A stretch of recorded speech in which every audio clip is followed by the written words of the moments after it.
अली अमीन खान साहब ने मानसेरा में आईजी केपी अख्तर हयात खान गंडापुर से और उनके चीफ सेक्रेटरी से पूछा कि रेंजर्स केपी में कैसे आई, किसने इजाजत दी? उन्होंने कहा रेंजर्स आ ही नहीं सकती जब तक सूबाई काबीना उसको इजाजत नहीं देती। इजाजत ही नहीं थी, फिर भी आ गए और रोड्स उन्होंने मल्टीपल ब्लॉक किए हुए थे पूरी रात। टारगेट कौन था? वजीर आला खैबर पख्तूनख्वा अली अमीन खान साहब और बुशरा बीबी साहिबा। हमने दूसरे पहाड़ों में से रोड लेके हम लोग मानसेरा की तरफ गए। वहां जी होए आप करें ना, आप जरा वहां पे गोलियां खाएं, मैं फिर देखता हूं। 2-3 गोले खाए, आपको पता लगे, इनको पता लगे। जनाब speaker, Order in the house. No cross talk, please. जनाब स्पीकर, मैं आपको बताता हूं, जिस वक्त मानसेरा पहुंचे अली अमीन खान साहब ने जब चीफ सेक्रेटरी और आईजी केपी से पूछा, उन्होंने कहा हमारी इजाजत नहीं थी। उन्होंने कहा इन रेंजर्स के खिलाफ आप एफआईआर करें। तब वो वहां से हरिपुर से निकले। मैं पूछता हूं जनाब स्पीकर, ये सारी चीजें विद टाइमलाइंस आपको मैं बता रहा हूं। ये जब सारा हो रहा था, गोली किसने चलाई इस्लामाबाद में? जिम्मेदार शाहबाज शरीफ। रेंजर्स किसने भेजी हरिपुर में केपी में बिन बुलाए बगैर इजाजत के? जिम्मेदार फेडरल गवर्नमेंट और शाहबाज शरीफ। ये गैर आईनी गैर कानूनी इक़दामात जो हो रहे हैं, एक खैबर पख्तूनख्वा के चीफ मिनिस्टर को उसके खिलाफ असैसिनेशन अटेम्प्ट कौन कर रहा है? आपका शाहबाज शरीफ। ये वो सूरत हाल है जनाब स्पीकर जिसका इस हाउस ने और इस कौम ने और इस जुडिशरी ने नोटिस लेना होगा और जवाब देना पड़ेगा, क्योंकि हम लोग तब तक आगे नहीं बढ़ सकते जनाब स्पीकर जब तक ये जवाबात हमारे पास नहीं आते। क्या हम लोग एक वर्चुअल मार्शल लॉ में है? ये तो रियासती दहशतगर्दी हो रही है। मॉडल टाउन में रियासती दहशतगर्दी थी, डी चौक में रियासती दहशतगर्दी है।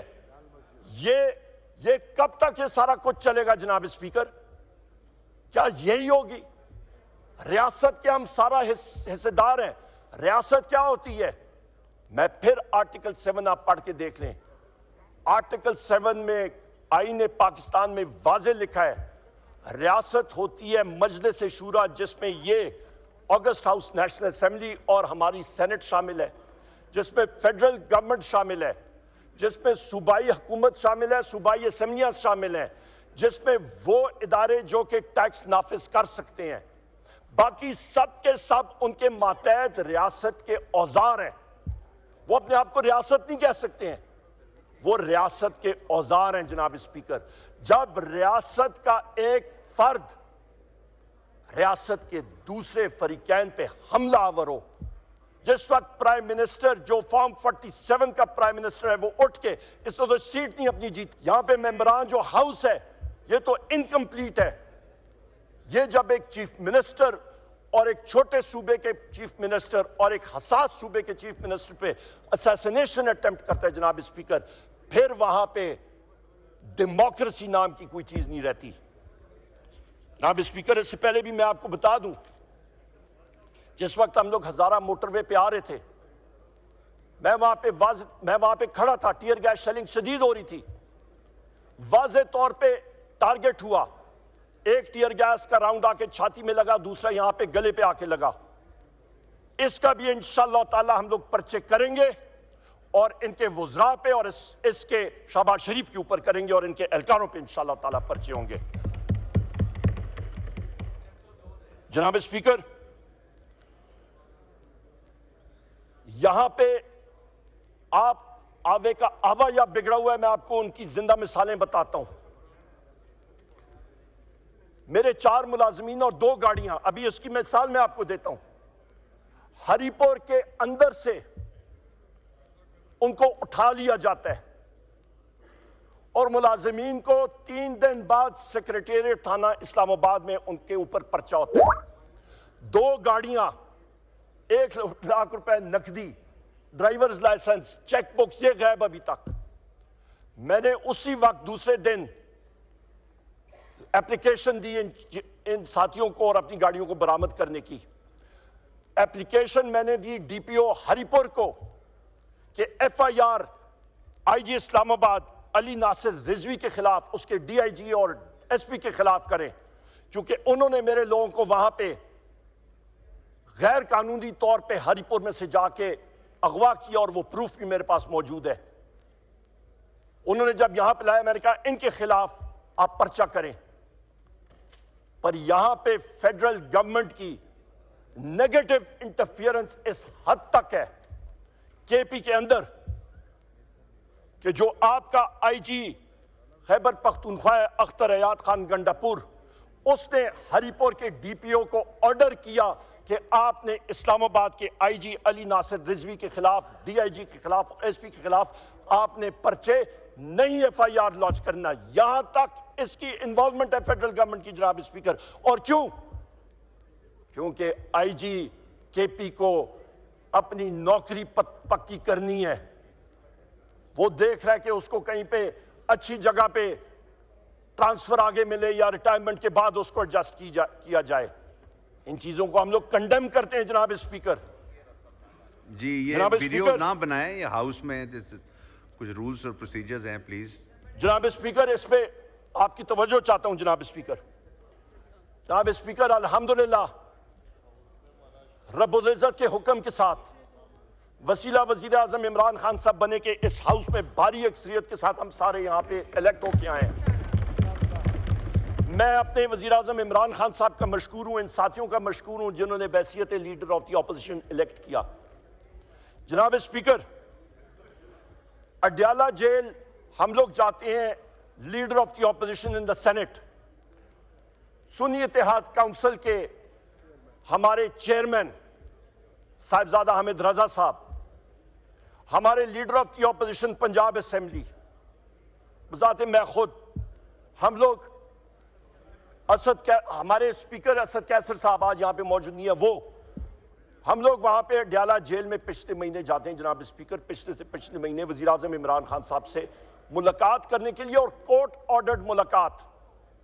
3 बजे का टाइम, 5 लोग अडयाला जेल के सामने खड़े हैं, पुलिस आती है, चौकी वाली उन्होंने हाथ से पकड़े, वो कहते हैं जी आप सेक्शन 144 की खिलाफ वर्जी कर रहे हैं। ये कोई मजाक है? ये कोई मजाक राक प्रोग्राम बनाया हुआ है? वो उठा के अंदर बंद करते हैं और कहते हैं जी हमें हुक्म जो है वो ऊपर से आया है। वो ऊपर जरा डिफाइन कर दें, वो कौन सा ऊपर है? वो कौन है ऊपर? शहबाज शरीफ है, XYZ है, कौन है ऊपर?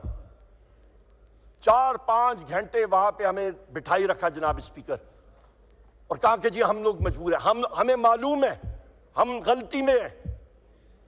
वहां पे मैंने जो ASI गाड़ी मेरी फ्लैग कार लेके अंदर लेके जा रहा था, माफिया मांग रहा था, कह रहा था कि जी यहां पे इंटेलिजेंस वालों का हुक्म है, खुद हमें बता रहे हैं, ये गवाह है मेरे साथ। ये हवा बिगड़ा हुआ है जनाब स्पीकर। उसके बाद 5 दिसंबर 2024, आज होगी ये 10 तारीख, 5-4 दिन पहले, यहां पे अहमद चट्टा साहब मौजूद होंगे, यहां वो बैठे हैं, ये राय साहब, हम लोग सारे उधर ही थे। हम लोग उधर से निकल रहे हैं, पंजाब पुलिस की जो अडयाला चौकी में 3 SHO सामने आए, उन्होंने कहा जी आप जरा आ जाएं, आपकी बेलें चेक करनी है। कोर्ट से, अदालतों से हमारे पास बेलें मौजूद। हमने कहा ये देखें, मैं हंस पड़ा, मैंने कहा जी चेक कर लें, तसल्ली कर लें अपनी। उन्होंने जनाब बेल पढ़ी, व्हाट्सएप लिए, आगे पीछे जिधर भेजना था भेजा। SP आया, उसने फरोला, मैंने कहा इसकी ट्रांसलेशन कर लो, ये कोई गुरमुखी में नहीं लिखा, आजकल को गूगल ट्रांसलेटर है, वो आपको गुरमुखी भी ट्रांसलेट करके 1 सेकंड में दे देता है। पर नहीं, वहां पे उनका ये मकसद था कि इलेक्टेड लोगों को वहां पे ज़दकोप करें, तस्लील करें। रात को 10:30 बजे उन्होंने खुद, वो SHOs हमें कहते हैं, उसका नाम मैं बता देता हूं, एतजाज उसका नाम था, एक का नाम तैयब था, और एक और SHO था, मैं उसका नाम भूल रहा हूं। इन्होंने कहा जी कि हम मजबूर हैं, आपको मुख्तलिफ पर्चों में हमने डालना है। अटक के पर्चे में डाल दिया, फैसलाबाद में डाल दिया, सियालकोट में डाल दिया, मुख्तलिफ जगहों में। चले ठीक है, हमने कहा यार फिर आर करो या पार करो। फिजिकल हमें फिर थाने ले चलो, पर नहीं। कोर्ट, क्योंकि ATC anti terrorist court Rawalpindi ने नोटिस लिया, हम लोग वहां पे गए। जनाब स्पीकर, वहां पे जज साहब ने कहा अगले दिन सुबह आए।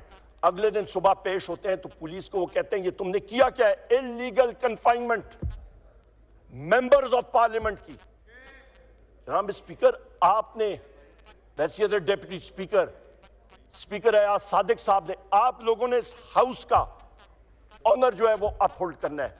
ये पंजाब है या ये कोई पक्के के डाकू यहां पे लगे हुए हैं? कच्चे के डाकू इनसे कंट्रोल नहीं होते हैं, और यहां पे पक्के के डाकू आके जो है इन्होंने पूरा निजाम आवे का आवा बिगड़ाया हुआ है। मुस्बत चीज इनसे हो नहीं रही। मईशत का बेड़ा गर्क किया हुआ। फाइनेंस कमेटी में मैंने जिस वक्त क्वेश्चंस पूछे, जवाब उनके पास था नहीं।